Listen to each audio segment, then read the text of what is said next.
recent report on the ABC Four Corners program found that Australians are spending an estimated $1 billion a year on cosmetic procedures. Once considered the domain only of Hollywood actors and the wealthy, cosmetic work has become so common you can have a procedure done in moments during your lunch hour. Now, last week, a Central Coast man was charged with manslaughter after a snowflake he implanted into the hand of a woman allegedly led to her dying from infection. 37-year-old Brendan Russell says he does what he calls body modification. A post-mortem found that the 30-year-old mum died from septicemia caused by an infection in her right hand. And the body modification industry, it's a new one, which means the laws are yet to catch up. And police have confirmed there is currently no legislation for body modification in New South Wales. However, members of the so-called skin penetration industry are required to follow public health regulations. Well, you would just expect that, wouldn't you? Now, Dr. Ross Fahadia is a triple qualified plastic surgeon based in Sydney and Canberra. He's also the chief editor of a global plastic surgery textbook for plastic surgeons around the world. Welcome. How are you? Very well, thank you. Now, when you watched the Four Corners program, I imagine it wasn't a surprise for you, some of the disturbing stories that popped up there. No, I'm afraid it's probably not much of a surprise for most plastic surgeons because most of us during our career end up seeing quite a few of these patients coming to us for help, whether it is having had things done in Australia under the guise of cosmetic surgery, or a lot of them come from having had surgeries done in Thailand or elsewhere with complications once they arrive home. Why in Australia can medical,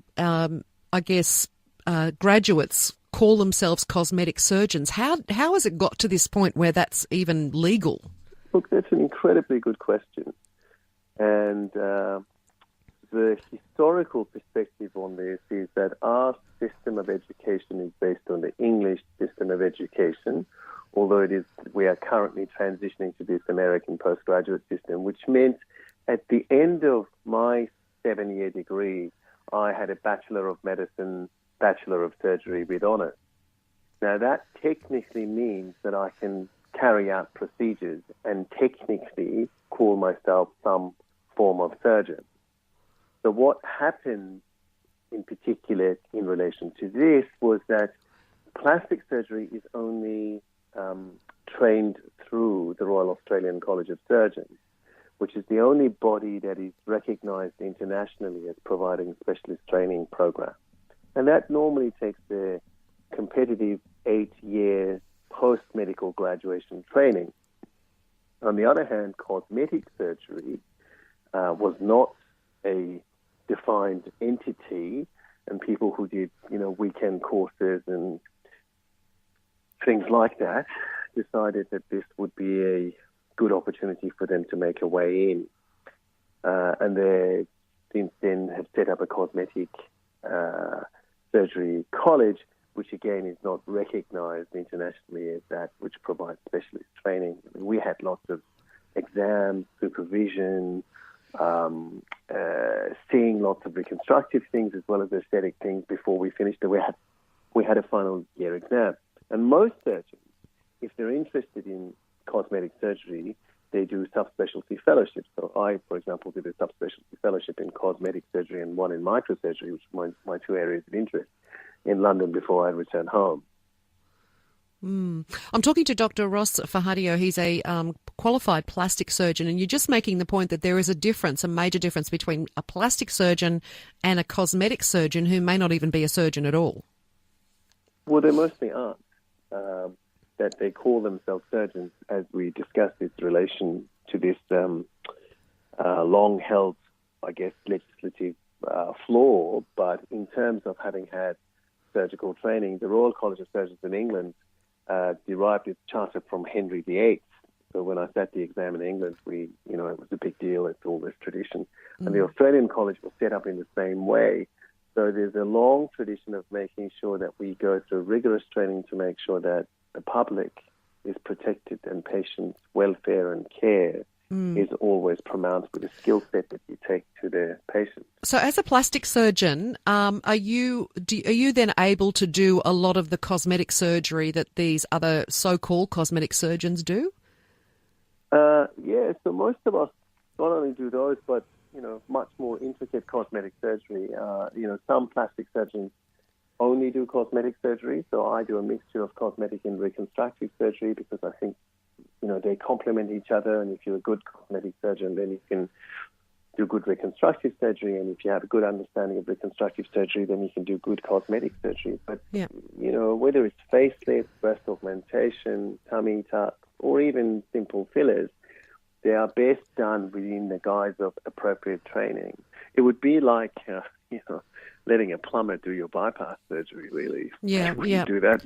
No. Can you tell us about some of the botched procedures you've had to fix? Look, there's a couple that probably come to mind.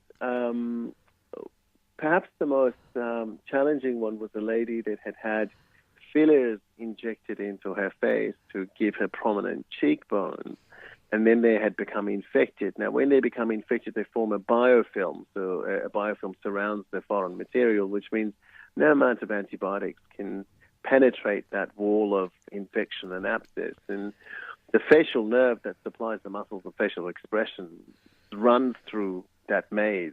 So to scrape all of that out without putting a cut across the patient's face, so using a facelift incision, and then scraping all of this out without damaging the tiny little branches of the facial nerve was probably one of the most challenging things that I did. And I have more recently seen a couple of patients who've had tummy tucks and liposuction and breast surgery done in Thailand. One lady turned up with her belly button about 5 centimetres off centre. Oh. Yeah. Oh, dear. There goes wearing a swimsuit ever again. Well, so we've done a revision, so I think she can wear a swimsuit again. But, you fixed it. And she'd had excessive liposuction, so her body's contour was severely affected. And another one had breast lift and augmentation, and she ended up with what's called a double bubble deformity. That's when the implant sits on a particular part of the chest wall and the breast sits either above it or below it, so that you end up looking like you've got two boobs, instead of one. Do you understand, I guess, that why, cosmetic surgery isn't covered by private health insurance and it can be cost prohibitive for a lot of people? Do you understand why they go overseas for these procedures? Completely. Yeah. Completely. The issue here is that the reason the costs are prohibitive in Australia isn't so much that the surgeons are charging a lot more.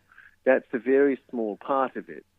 The reason for this is because we use anaesthetists who are trained in Australia. We use hospitals that have high degrees of infrastructure and healthcare, and this all adds up. By the time you add the insurance, it makes all of the costs that go into allowing you to have a cosmetic procedure more expensive. But at the end of the day, I think that the approach that I take is that of all of the things that you have in life, your body is really your only permanent asset in life.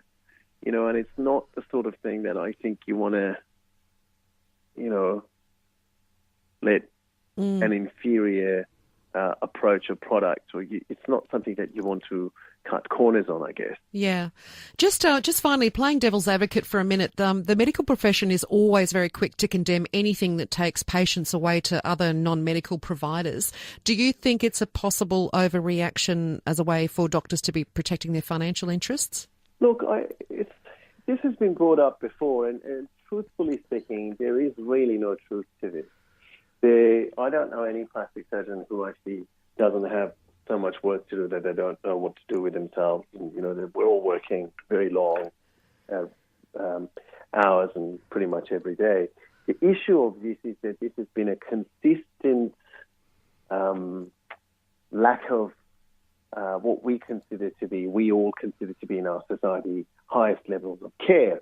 And I think whilst this argument is brought up, my only thought about this is that if you think, I think the test that I always have when I see patients is, what would I want to have done to my own kin or to myself? And that's the standard that they should have.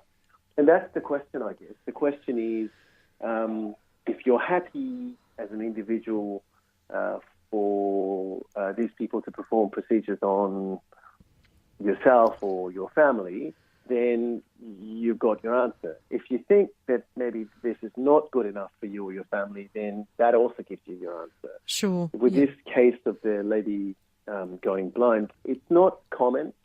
So there's been probably only about 50 reported cases of people going blind as a result of filler injection in the literature.